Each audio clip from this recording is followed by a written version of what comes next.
সুপ্রিয় শিক্ষার্থীরা, তোমাদেরকে অনেক অনেক শুভেচ্ছা জানিয়ে আজকের পাঠ শুরু করছি। গত ক্লাসে আমরা দেখেছিলাম আলোর ব্যতিচার এবং তার গাণিতিক কিছু রাশিমালা। আজ আমরা দেখব ব্যতিচারের কারণে উদ্ভূত ডোরার ব্যবধান ও ডোরার প্রস্থ নির্ণয়।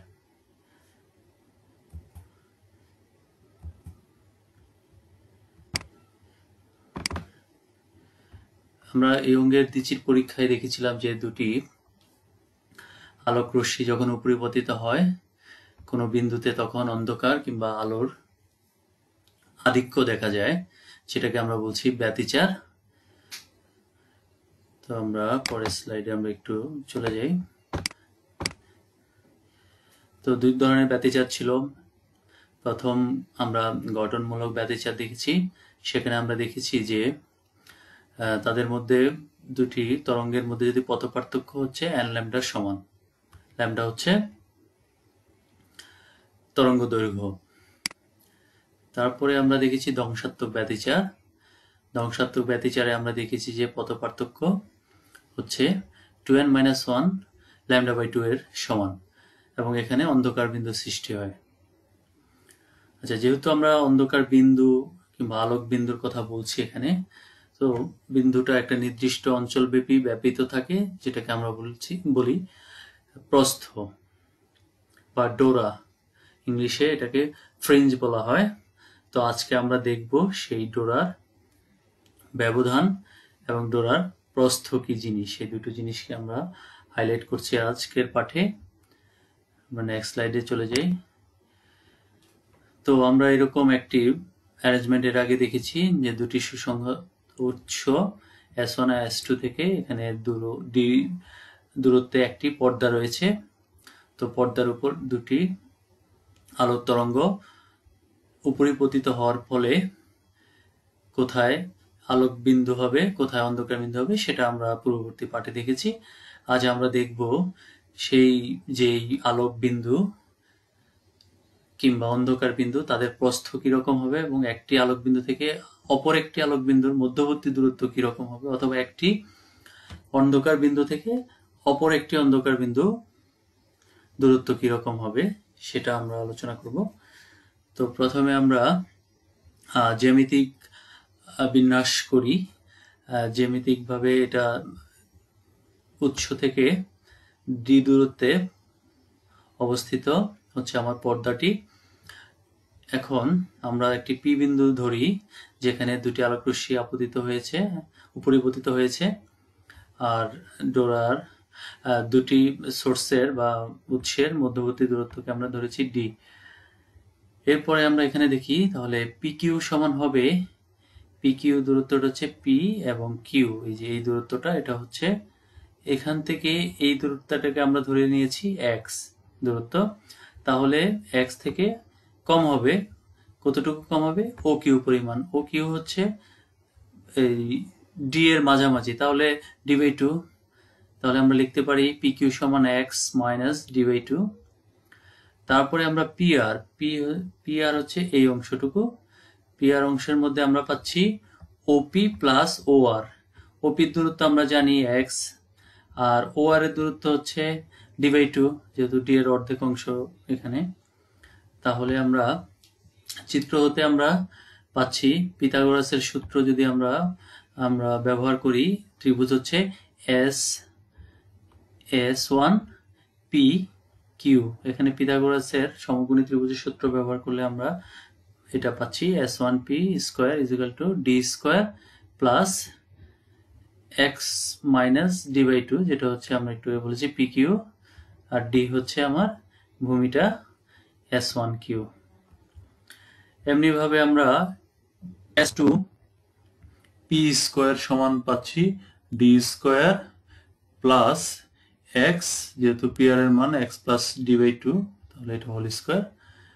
তাহলে আমরা পিথাগোরাসের সূত্র অনুযায়ী আমরা এই অতিভুজগুলো পেয়ে গেলাম।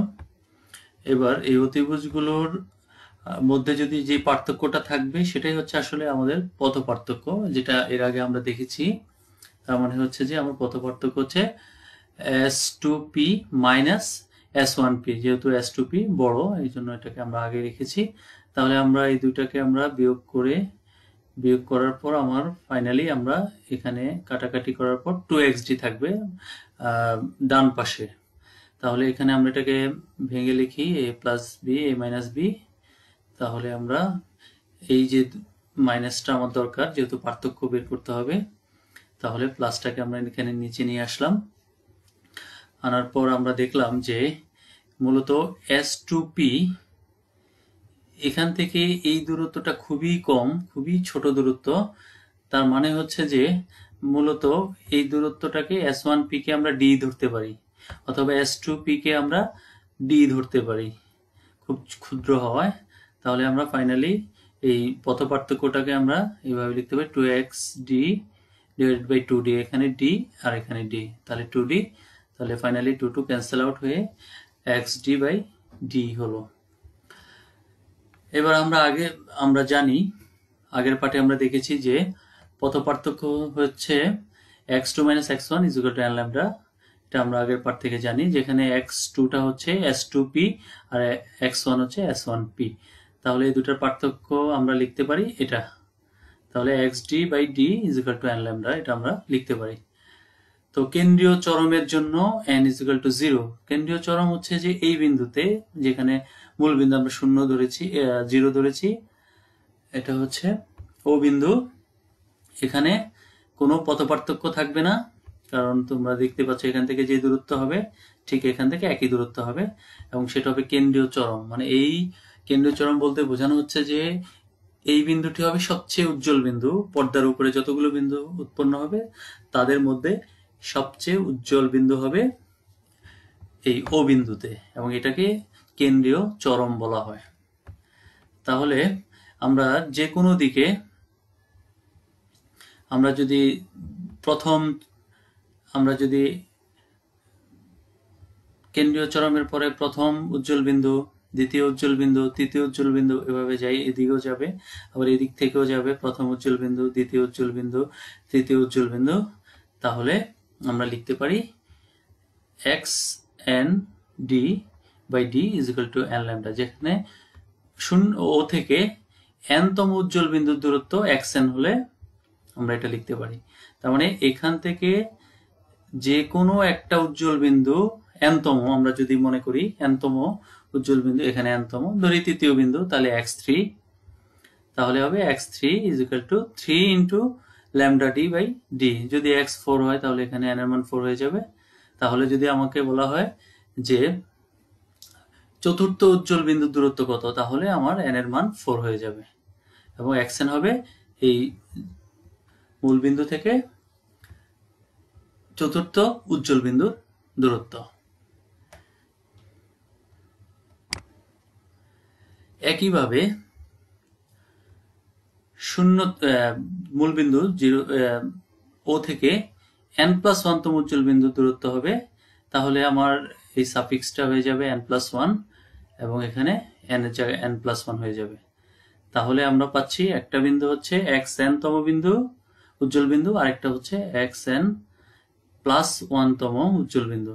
তাহলে দুইটি উজ্জ্বল বিন্দুর পরপর দুটি xn এর পর xn+1 আসে, তাহলে পরপর দুটি উজ্জ্বল বিন্দুর মধ্যবর্তী দূরত্ব, এটাকে আমরা বলি ডোরা ব্যবধান বা মধ্যবর্তী দূরত্ব। দুটি পরপর দুটি উজ্জ্বল বিন্দুর মধ্যবর্তী দূরত্বকে আমরা তাহলে আমরা n+1 থেকে n বিয়োগ করে দেই, এবং সেটা ফাইনালি আমরা পাচ্ছি ল্যামডা ডি বাই ছোট ডি।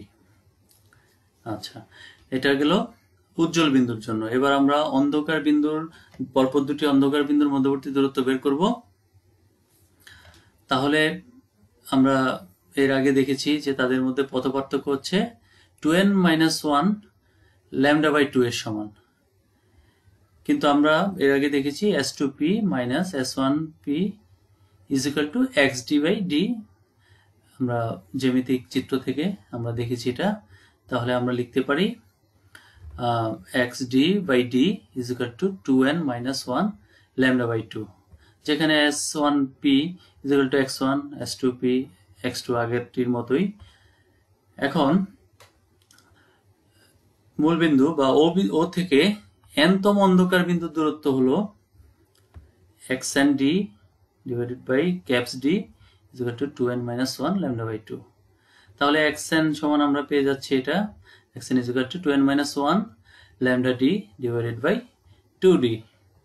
আচ্ছা, এবার এখানে একটা জিনিস লক্ষ্য করে দেখো, এখানে যদি আমরা n এর মান 0 বসাই তাহলে আসলে কেন্দ্রীয় অবম পাচ্ছি না। কেন্দ্রীয় অবম বলতে কোনো কিছু নেই, তার মানে যে ও বিন্দুতে সেখানে আমরা সবসময় চরম পাবো, মানে উজ্জ্বল বিন্দু পাবো, কোনো অন্ধকার বিন্দু সেখানে পাবো না। তো একইভাবে ও থেকে n-তম 1 অন্ধকার বিন্দুর দূরত্ব হবে xn+1, তাহলে হবে আমরা এখানে n এর জায়গায় n+1 বসাবো এবং যা আছে সেভাবে লিখবো। তাহলে এরপরে এখানে যোগ বিয়োগ করে আমরা পাবো 2n+1 lambda d divided by 2d। তাহলে পরপর দুটি অন্ধকার বিন্দুর দূরত্ব হবে, এটা থেকে যদি আমরা এই দূরত্বটাকে আমরা বিয়োগ করি xn+1 থেকে, যদি xn এই দূরত্বটাকে বিয়োগ করলে আমরা পাবো পরপর দুটি অন্ধকার বিন্দুর দূরত্ব, মধ্যবর্তী দূরত্ব বা ব্যবধান।